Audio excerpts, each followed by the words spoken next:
The one pillar that I emphasize the most, of course, is what I call the pillar of meritocracy, because I think it really explains why Asia is taking off.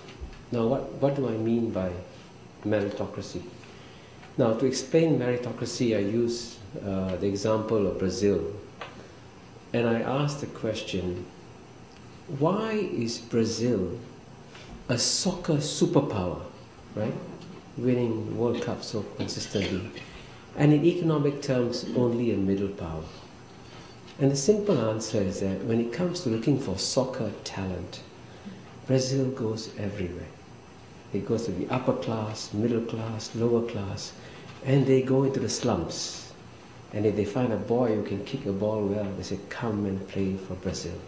They don't care what class you belong to, they pull you in and they make you a member of the national soccer team.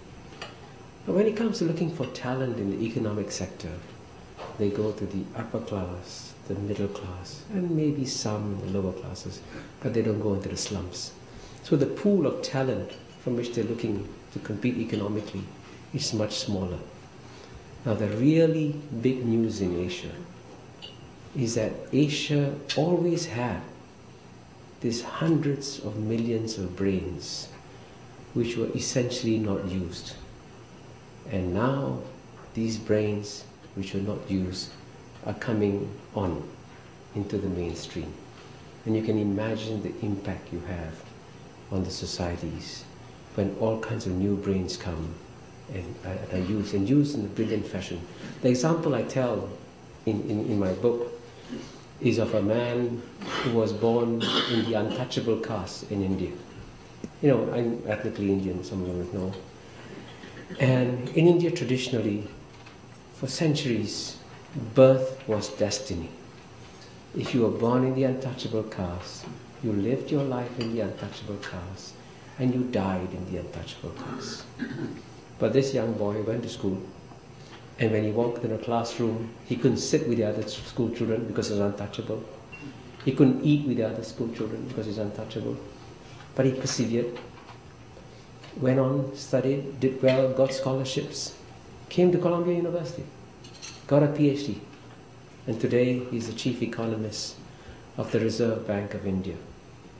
And the Prime Minister of India said, and I quote him, "This case of Narendra Yadav represents an enormous silent revolution taking place in India." Suddenly, all these talent and brains that were never used are being used. And so if you can imagine that, hundreds of millions of brains sparking, then you can realize, hey, this is a new terrain of world history that we're entering.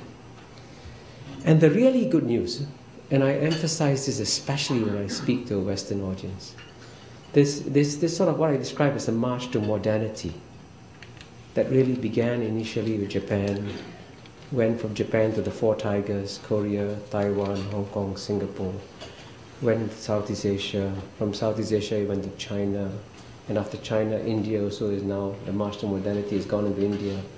And from India, it's now poised to enter the Islamic world.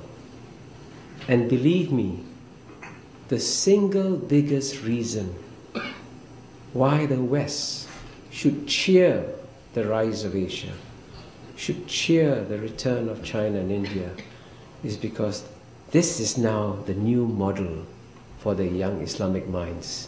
Because they say, maybe that's what we can do. We too can create a modern middle-class society in these Islamic societies. And it's happening, by the way. I have spoken to young Muslims when I go to Pakistan, when I go to the Gulf region, and they look at China and they look at India and they say, why not us? And that would be a wonderfully happy world if that can happen.